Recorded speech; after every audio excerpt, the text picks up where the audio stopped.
Today on In the Wood Yard, people want to know, how much wood do I have? How much wood do I sell? How much wood do I produce? They want to know the numbers. I'm going to tell you right now, here we go. So I get asked probably 2, 3, 4 times a week in the comments. People want to know, how much wood do I have on hand? How much wood do I sell a year? How much is the average amount? How much did you sell last year? How much wood do you have to cut yet? What do you got? People want to know numbers, and I got numbers for you today. We're going to go way back to the beginning when I started selling firewood. Actually, let's go even farther than that. Let's go back to when I was a wee 7-year-old boy with a great big heavy maul and my dad made me split wood.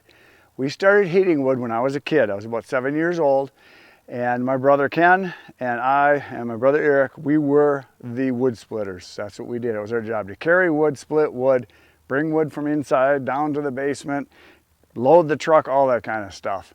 And where we lived, we had a wood stove. It's just a modest size house, nothing special. But if I'm going to remember, my dad burned anywhere from 12 to 15, so 4 to 5 full cords a year, something like that. And that's how we heated our house. Before that, I think we had oil heat. But then when we started burning wood, it would have been in the 70s. Would have been probably right around 1969, somewhere in there, I think. Because I would have been 7 years old then. I think that's about when we started burning wood, 69, 70, somewhere in there. And our job was to produce wood for Dad. That's what our job was. He did the cutting, we did a lot of the other stuff. I know he did a lot of it. As a kid, though, it seemed like we did all the work. It's because we weren't that capable. But we did a lot of splitting, and we lived in that house till I was probably, I don't know, like a teenager. And then we moved out into the country. We had 100 and some acres and a bigger house that required more wood, so then we had even more wood to cut and split and stack and carry and haul down the basement and all that. So my whole life I've been doing firewood. We had a fireplace in that house besides having the wood stove in the basement. We had a big wood stove that fit big stuff. And I've been a pyromaniac like most of you. As a small child, I like fires. I used to go outside and make fires all the time. Matter of fact, my brother Ken and I, we made a fireplace alongside the tar paper garage that we had. It was just tar paper at the time, and our brother Eric made a fire. We weren't there because we would put it out when it would get burning. We made it out of bricks, kind of a little fireplace thing. Well, he started the garage on fire, and half of it burned down. That was one story. And then another time, I think it was Kenny, if I remember right. He made a fire, and it was a real windy day, and we were on somebody else's property, and the wind blew his pile of grass he was burning and blew up over a hill, and it lit the whole field on fire, and he burned, I don't know, 10 acres, 15 acres, something like that. It was a bunch of wood. It was a bunch of grass and some woods and stuff. So I've been into fire for quite a while myself, but I've never burned anything down besides, contributing to the garage being burned. We were in big trouble for that, by the way.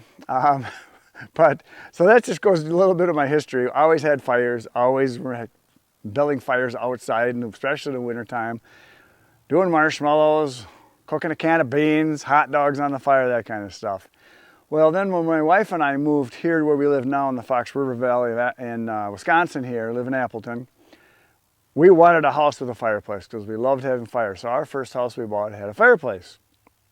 And the fireplace wasn't anything special, but it was a new house, so it had a newer fireplace. It had a blower on it, so we have fires all the time, and not all the time. We have fires when it's cold out, starting in the fall all the way until spring, and we keep the fire going pretty much all the time if we're home, and it cuts our heating bill in half, and we just run the furnace fan. So I would burn in a typical year at our house between the fireplace and the fire pit in the backyard where we would burn maybe anywhere from 3 to 4 full cords. So, 10, 12 face cords, something like that. That was kind of normal. And we enjoyed it, and I did that. Well, then a buddy of mine I met years ago had a bunch of trees starting to die. And he said, "Hey, Chris," he says, "can you come cut some of these trees up because they're in the way. We can't drive in the properties." He has roads kind of going all through the properties, 90 some acres or 100 acres, something like that. And so, yeah, I said, well, I cut it up. Well, then every time I'd go, I'd haul a load of wood home. I'd go there, we'd go hunting, we'd spend a weekend there, I'd haul a load of wood home. Well, all of a sudden one year I had 40 face cords, which is about 13 full cords, all stacked up on my property where my old wood yard was. and then a whole bunch of it at my house, all along the garage, stacked up a double row as high as I could reach. And my wife says, why are you still cutting wood? What are you going to do with all that wood? I said, well, I don't know, just kind of stocking up. And I cut more wood. She says, enough already. You've got enough wood. You got enough. I said, how much do you have? I said, probably enough for 4 or 5 years. She says, well, do you need to cut any more? Because she was just, you know, typical. She didn't like the way it looked. I thought I was proud of it. I did a lot of work. I thought it looked really good. She says, you don't need to cut any more wood. I said, well, maybe I'll sell some of it. Just kind of on a whim. I thought, well, because I wanted to cut more wood because I enjoy the exercise. So I thought, well, I'll cut it. So I'll sell it. And so I put an ad on Craigslist, and within about a week and a half, 2 weeks at the most, it was all gone. I offered delivery because I didn't want people coming to pick it up, and I couldn't believe it. It was like, holy smokes. I sold for $90 a face cord, and I had about 40 of them, so you can do the math. It was a bunch of money all at once. I was like, holy smokes, that was pretty cool. And then my wife, of course, said, are you going to cut more wood next year? So then she was on my side. So I said, yeah, I'm going to keep cutting.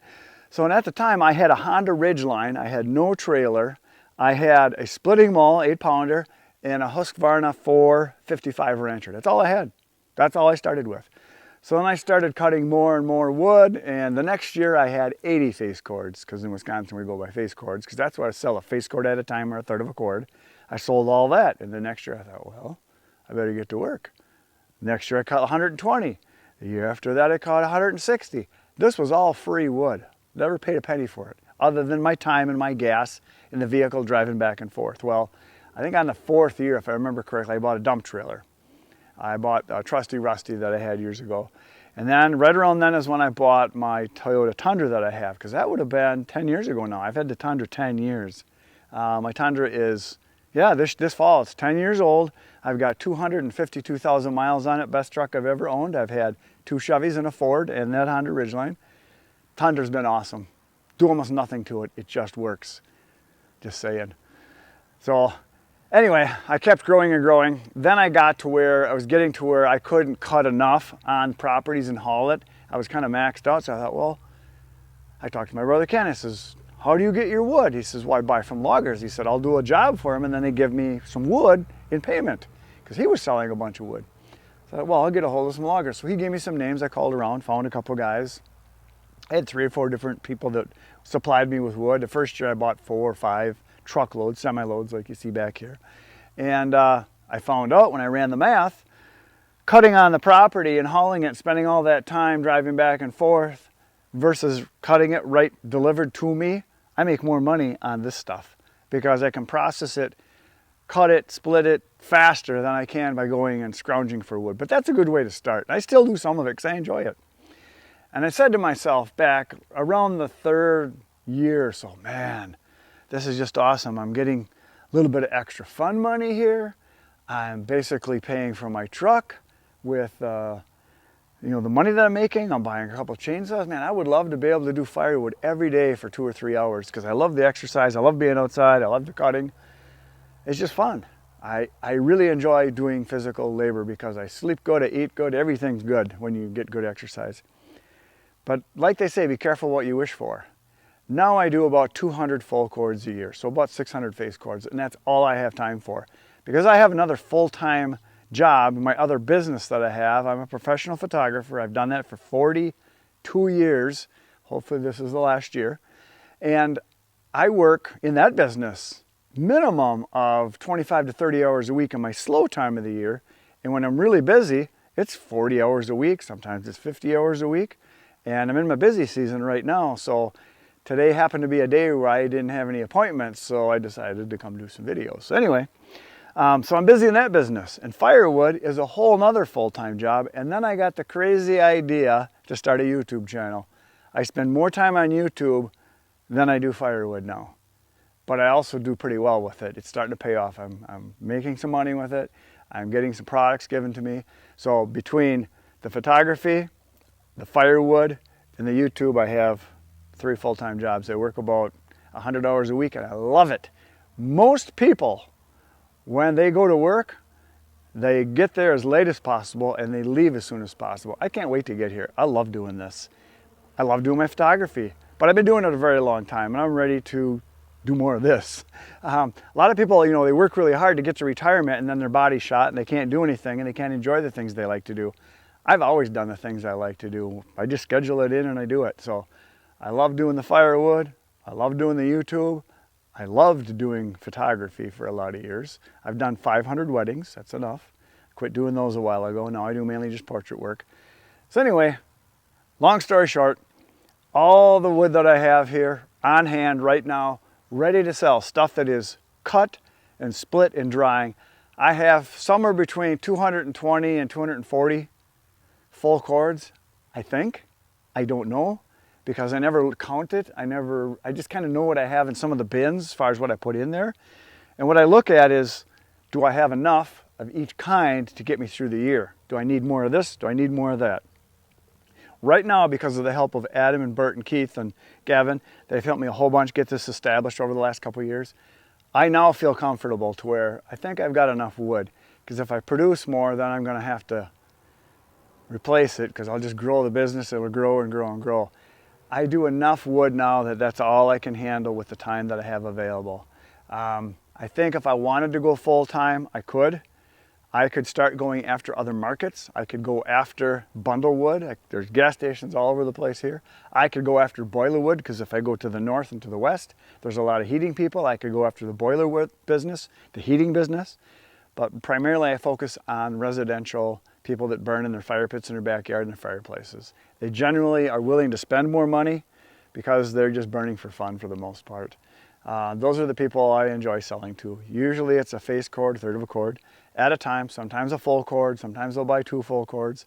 There are some people I sell to that do heat with wood, but that's about where I'm at. Now I've got probably, if I had to think about the wood I've got here, I might have 2 truckloads right now of logs. There's a row right behind me, then there's another row just like it on the other side. There's a row over here and there's a row over there. So all together I might have 2 truckloads. And in 1 truckload is anywhere from 12 to 14 full cords. But that wood is not ready to sell yet, obviously. Some of it will be ready very soon because some of the smaller stuff that's in these piles here is already dry because it was dead standing stuff. Just like the wood I started with 12 years ago, 13 years ago, however long ago it was on my buddy's property. I started cutting on his property. It was all dead standing stuff. As the bark was coming off, I was cutting it. It was all oak and the tops were almost always dry. So I would separate out the dry stuff from the wet stuff as I was splitting it. So stuff I could sell right away versus stuff that needed to dry a while. The one bad thing about oak is it takes a long time to dry. Some of the other wood I can produce a lot faster, turn around a lot faster. Ash, obviously, cherry, aspen or poplar, which I do sell some of that, turns around really fast. Birch dries pretty fast. Hard maple actually dries pretty quick in comparison to oak. Beech and hickory dry a little slower like oak. What else do I have? Soft maple. The mixed hardwood, I kind of just put everything in the stuff that's not those specialty woods, which is the specialty woods are the #1 sellers, oak.